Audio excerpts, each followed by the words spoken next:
This is Catherine Schneider from the Fitchburg Historical Society. We are continuing with our series of interviews that we've been doing during COVID with people who are prominent in the Fitchburg community from business and education, government. Today, we have the pleasure of having Amy Niemczyk with us from Certco. She is the CEO and president there, and she's been very kind to give us some of her time today to talk about Certco and their journey through COVID over these last 2 years. So Amy, thank you for being with us. We so appreciate it. So we know Certco, of course, is located very prominently along Highway 18 151 and then intersecting with McKee Road. So I remember seeing that so many times as I passed by on the road, and I've always wondered, oh, wonder what goes on in there in those buildings. So maybe if you could just start us off with a brief history of Certco and then how you serve the retail grocers, maybe a little bit about size of your business, physical space there, number of employees, anything you'd like to share with us. Sure, sure. So thanks again for the opportunity. We, as you said, we've been located here at this location since about the mid 1960s, but Certco was formed back in 1930. It was based on the idea of pooling retailers together to buy together to get obviously the best cost for them, as well as more likely to receive product as they ordered it. So we've been around just over 90 years in business. So we are lucky to be organized as a cooperative still, even though we are a C Corp. So we are owned by the customers that we service. So it creates a really powerful customer service statement when anytime I have a new employee start, that in essence we're servicing the stockholder, not just a customer sale for us. So we exist because they exist, and we are supplying independent grocers. So we service about 250 miles around the Madison area. So we get up into northern Wisconsin, out into Iowa, and then into northern Illinois as well. We have 3 actual total distribution centers in Dane County. We have our distribution center here at Verona Road. We have just over 300 employees who either are working at different shifts here, are in our back office area. We also include in that 300 count some of our sales staff that aren't necessarily here, but the headquarters are here. And then we have 2 facilities that are near the Eastside campus, we call it, off of Stoughton Road. And those buildings are our perishable building, and also our kind of where we have our non-food is what we call it. So health and beauty aids, general merchandise, candy is kept over there. So different segregation as we grow. And so over all 3 facilities, we have 1 million square feet.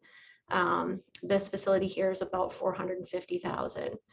And then also in the city of Fitchburg, we have our fleet maintenance facility, which is not necessarily right at the corner of PD and Verona Road. That's back on Spoke Drive, which was added as part of the DOT project when 18151 was revamped over the last 10 years. So that's where we're servicing all of our trucks and trailers.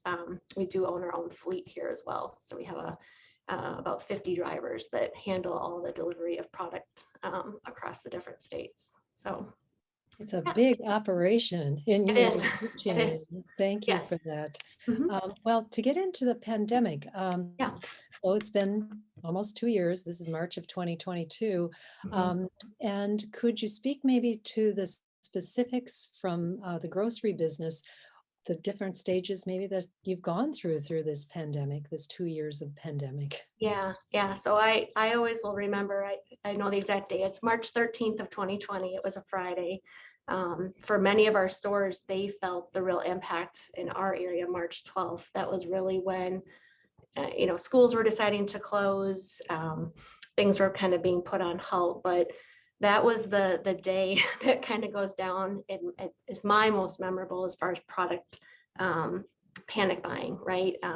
Consumers were out from everything, as we all know, toilet paper, sanitizers, any of those Clorox wipes that you couldn't find for months. So we, in essence, we've always been a 24/7 operation, because that's what our stores are, right? Our independent grocers are always open. And it was just to that crazy degree. So we were shipping out product in, a 2 days time period is what we would ship out in an entire week, over that early part of March. So, so you went through that, and then you also had that panic of your employees, right? How am I going to keep my employees protected?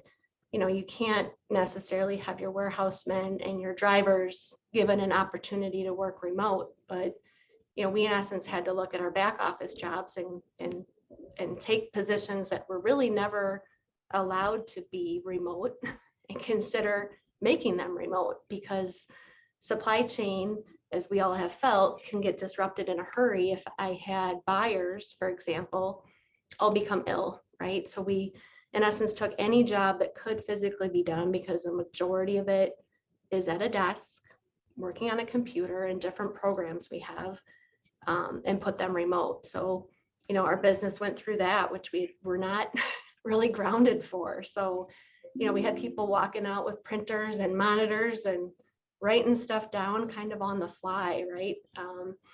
And then it was just getting that supply chain is back to normal as we could, right? So we were purchasing product the same way we sold it. Like, as I said, where 2 days was a week's worth of supply, it took a full week for that product to come back in. So, I remember that day as well. It was the following Friday where I pulled into the parking lot, and there was probably 60 trucks. So we typically receive during third shift.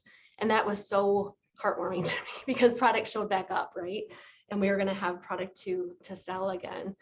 But you wait on many things, just like you have heard throughout the last 2 years. The manufacturers weren't able to obviously keep up with the increased demand. So we were making decisions about, how do you treat all of our owners equally, right? So how do you determine the best way to make sure everybody felt they were getting their fair share of our customers? So you work through your technology, you work through many discussions with my board. 7 of our current members are my board of directors. So I went from having a monthly meeting to daily emails, sometimes at least twice a week phone calls, just trying to come up with the best plan, because this was something we had never really gone through before. I reached out a lot I have a peer group that I'm part of other wholesalers around the country that are organized like us. So I use them a lot. One of them actually was in the South, and he had a really good example. He said COVID to the grocery world is like shopping before a hurricane. They in essence stock up. There's certain key items that you have to make sure you have. So that was actually really useful to try to come up with some good plans of getting through things. So, but then, yeah, just, putting measures in place for our people that are, in-house, the ones we couldn't put remote, and COVID policies, and the human resource part that became a never ending, what else can we try to do? So from thermal imaging, cameras that people had to walk into before you enter the building to take your temperature, things that we never dreamed of really having before. Obviously the masks that everybody had to wear for so many years, and making sure that was always up to what the most recent guidance was telling you the mask definition was. So yeah, it's been quite a roller coaster, and challenges that when I took over this role, I really didn't expect. So it's been very challenging, but also very rewarding to get to where we have been. So just listening to you, Amy, it's a realization of how much you've been through, and the creativity you've needed, the just changing and working through something entirely new, new and stressful, and trying to keep up with all of it, and knowing that you could do it. Yeah, you have done it. It's been a great, like I said, I'm very fortunate that our employees they step up every time I've ever asked. Like I said, we're very fortunate with our corporate structure. we are dealing with our owners when I'm calling, not just a customer. So we're all in this together, as they say, right? It really came through. So. And Naomi, I just wanted to ask also about maybe what you've noticed in terms of the public's food purchasing habits. Have you seen changes in those? I know you mentioned, certainly those things we noticed at first. We're all, that toilet paper and sanitizer shortages. Yeah. Maybe trends in general through the pandemic for people's purchasing, Sure. particularly in groceries. Yeah. So, there's been many studies about, obviously initially people that shopped at grocery stores and that fear of necessarily going in, right? So e-commerce in our grocery world is here to stay, right? So many of our independent grocers that we service, they either had pickup or delivery service, and that, really changed the percentage of sales that people were buying through online grocery versus physically going to a store. A lot of people utilized customer pickup. And I think now you still look at that as it's not going to go back. I mean, people look at the value of their time and where can I pick up a couple minutes, or I don't want to lug all my kids out of the car to go in. So that's going to be here to stay and probably just continue to grow. So, the independent that didn't have that, they found a way to create that because they didn't want to not be able to fill those customer needs. And we've been, our company has been very fortunate. We service, like I said, all different size retailers, but we have approximately 57,000 different products that we house. It's a lot, right? Mm-hmm. So we're fortunate that when, let's say, your regular Cheerios, let's say, might not have been available, right? Whether it's a private brand, we had alternatives, right? And the consumer, I think, has learned, I might not be able to find, that specific brand, but wow, there's a lot of other manufacturers of food that are similar and the quality is probably okay. So, you've seen that shift in that brand loyalty kind of change, and consumers are now open to seeing different items. And obviously, as of the last, especially like year, right, inflation is driving a lot of that consumer behavior to change. They need a value statement. They want their grocery bill not to be increasing like you hear on the news. So, making sure that we're trying as much as possible to keep that variety, because that gives the consumer, the end person sitting at our retailer stores, alternatives to make their budget work, which has been huge. And I think just people have learned to cook. People didn't have restaurants to go out to. So everyone that, those generations you heard never knew how to cook, and they always were just stopping in and grabbing their one meal because they were going to go out the next 5. They learned, and now they're happy to cook at home, and they make events out of it, which is really neat to see. And that's obviously good for our retailers and good for us. So, yeah. Great. Lots has happened during during this time to change some of the ways we do things, some of our habits. Yeah. So you touched upon maybe how you responded to the COVID and where you went for getting guidance. Would you like to speak to that anymore? Because it was a brand new experience. Yeah, like I said, I mean, the peer group that I'm involved with was extremely helpful. That way of really leaning on someone who equated COVID to a hurricane. I mean, that was really great information to utilize. But, for us, it was, our own internal resources, whether it was our insurance company, everywhere from the attorneys, right? You were writing policies that didn't exist. And, they were all extremely helpful. And we utilized actually a ton of our employees. You in essence put out your initial COVID protocol, and then you have somebody raise their hand and go, well, what if we do this? Great idea. So I think that just kind of speaks volumes of who we are and our culture we have here, that we listen to employees, we listen to their input, because they're the ones day in and day out that are seeing things and seeing potential risks that we should be thinking about alternatives. I think the one thing that came up was just a simple time clock, right? I mean, they don't use cards, but they were using their hand, right? Their hand gets programmed in and they're like, well, that seems a little unsanitary, right? Early on, we didn't know how this virus was spreading. So, you reach out to your payroll system and, oh, what do you know? There's an app. There's an app they can go and sign in, and it geofences around your facility. So, people are not, not that they would be unfair about their punch, but you tried things different. And that might stay for a while now because that's been more convenient. It's more sanitary. You don't have 35 guys standing in front of a time clock before their shift or at break, but multiple times during the day. So that was really, I think, it was very powerful for me as a leader to see all that involvement and everybody really wanting to make sure we were making good decisions to keep everyone safe and healthy. So yeah, but that's probably the most I can recall right now. So Thank you. mhm. Everyone working to make it possible to continue to do what you do every day, but Right. in different ways. Mhm.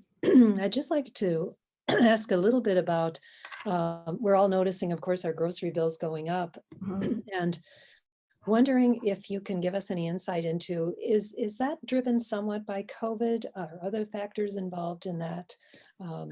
Could you speak to that a little bit?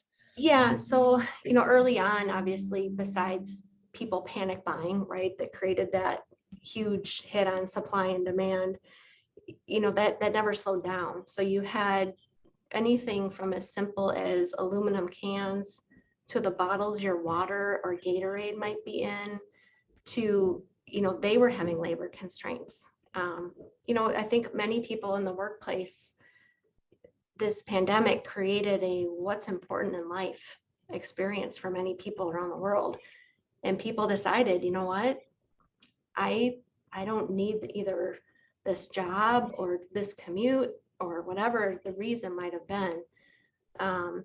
But opportunity where people lost so many employees, right? And because you saw that void of employees, and no matter what you were manufacturing, as automated as it could be, it had an impact. So you take all those jobs going away, you tried to get people to come back to work, right? And many of them were getting into a different lifestyle of what they could live on. And what was going to entice them to come back for additional wages, right? So you have pressure from these all the way up the food chain, from supply constraint from raw ingredients to just what they're actually supplied and packaged in, cardboard costs, everything involved in transportation, right? You saw the gas prices creeping. They're even more so now. So all these contributing factors of what truly goes in when you think about what it takes to get that product from not even being food that you're going to intake all the way to when it actually arrives at the store on the shelf. I mean, tons of cost components that were impacted. But at the beginning, yeah, just that employee void for so long did not help, because it had a domino effect up and down the food chain to impact costs in so many areas, that that's driving a ton of it. But yeah, it's a crazy world we're in, and inflation that I know my role prior to CEO was in financial. So I was the CFO before I took this role. And so I started, and there was, on average 2, 3, 4%, right, on a big year. And now my CFO, before she'll deliver the financial statements, and there's an adjustment for booking our inventory. And it's sizable every single month. I mean, monthly entries that you don't see for a year's time. So yeah, the impact, and trying to work with your retailers to make sure that, they still have a value proposition. When I was talking about variety, right? And it's unusual to me that different manufacturers are coming out with these increases, and 3 months later they come out with another one. So what is happening so quickly that we can't quite see where that's going to stop. So that's frightening across the board because we're involved in that food chain. So I know my people have to go to the grocery store and buy groceries for more money too, right? So you have these pressures on wages, and everything you read says the wages aren't going to keep up with what the inflation is. And what does that do for retention? So, and it's not just grocery, that's everywhere. So every person has to deal with as an employer because your people are buying groceries. And so it's a complex picture, isn't it? it sure is. So many different factors involved in it. Mm-hmm. Amy, can you tell us what you think? And again, you mentioned a couple of things already, but what do you think will be some of the permanent changes that come out of our having, lived through COVID, particularly from your business in Mm-hmm. grocery, helping with grocery retail, all of that supplying. What do you see besides the employees and how they're checking in? I think that's a marvelous adaptation. Yeah. So I think, obviously I might have mentioned this earlier, but just how the end consumer shopping, right? So, e-commerce pickup or delivery, I don't see that going away. Everyone has, whether it's, Chewy to buying your pet supplies to, a pickup at one of our local retailers. It's the value of your time and the value of what you want to be doing with your life, right? I think that's the bigger thing that COVID has done for so much of the public is reprioritized what's important. And, you saw that with just people's cooking at home. And you hear about those stories of busy families who were spending, maybe 2 meals a week together at the table because mom was taking one to a soccer practice and dad was running this one to a recital. And that all stopped for a moment in time. And, people enjoyed that. They enjoyed that togetherness again. So I think, that instilling that in not just your family life, but as an employer, I think is going to be something that we're going to have to strive to do because that's a culture that people expect. As I said, we put a lot of our back office remote for the protection of them and they could do their job remotely. We never, before COVID, I don't think would have entertained a hybrid work policy where you could work remote part-time. We have that now. It's flexible work schedules because that's the anticipation of the generation that it works now and definitely the generation coming in my opinion. They like that flexibility. I also think, just slipped my mind where I was going with that. It had to do with employees and just that work-life balance. But, we need to instill these things for retention, but recruitment. We're also, we're seeing this void in CDL drivers. And that's, like I said, we have over 50 drivers that work for us.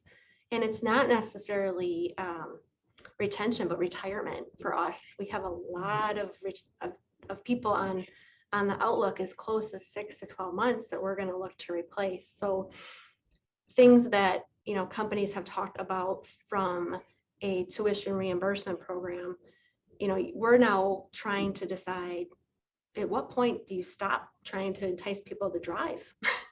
So, we're entertaining ideas of tuition reimbursement for regardless of what you currently do at Certco. If you have this passion of maybe wanting to drive a semi truck and trailer because there's such a need for it, and we're unique that we do offer that quality of life. So you are home every night still. Your drive for us allows you to still sleep in your own bed, which I think is a huge win of how we've kept our drivers. They're not sleeping in the back of their cabs. We don't have sleepers in our trucks. But that doesn't stop the retirement and the aging of these CDL drivers that we do still have. So, I think that's going to be something that is here now. And it's, you hear the numbers of the people leaving that versus coming in. And there's different constraints on that too, because business insurance likes to have a different picture of just an 18-year-old that has their CDL.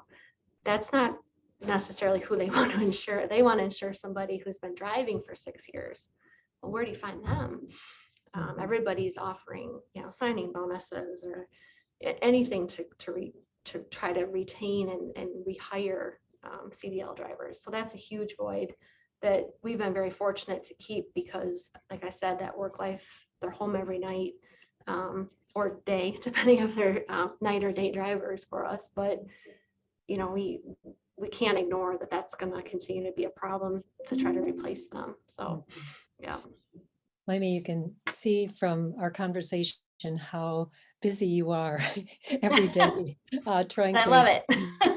And you love it. Yeah. So could I just ask you maybe to talk a little bit about your personal experience with COVID? What's it been like for you over these last couple of years, both maybe work-wise and home-wise? Anything you'd care to share with us about that? And then maybe the final question, is there anything that has helped you remain hopeful as, this has been a tough period of time. Everyone has been walking through this and knowing how difficult it's been. So maybe tell if you'd like to share anything about your own personal experience with COVID. Yeah. So when I was speaking of that mom running one kid to one practice and dad to another, that is my life. I'm a mom besides the CEO of a company. So I have 3 children, 13, 11, and 9. So my life outside of work was extremely hectic, very active in sports. All 3 of my kiddos are. So, we had that aha moment where, in essence, I remember very clearly, it was our in-home our in-city tournament, basketball tournament we were hosting that next weekend after March 13th, and all that got canceled, right? And the defeat on my kids of their passion, what they love to do and live this tournament, right, in their hometown was not going to happen in 2020. And that shift, right? They were in a district that obviously went virtual, and that waiting period between spring break and waiting that out of how does that look. And myself in my role, even though a lot of my back office, as I said, I put remote, I was always a firm believer that my lifeblood is my guys and ladies that come in to work in the warehouse and make sure our drivers are hitting the road. And I knew every one of my board members were still opening their doors at every grocery store, so I was going to be coming to work every single day. My husband's extremely supportive, and he actually pre-COVID had already had a job where he was working out of the house in computer programming. So that for us was it was already kind of stable. He was there. But that was a shift from when they did try to finish the year, that first year virtual, right? And juggling, he still had his job to do at work at home. I was still trying to run the company here. So, I had a great chairman on my board at the time. I have a great chairwoman now as well. But, I, in essence, had one of those moments, everybody did, where you felt completely defeated. And I went to him and I said, something's got to give.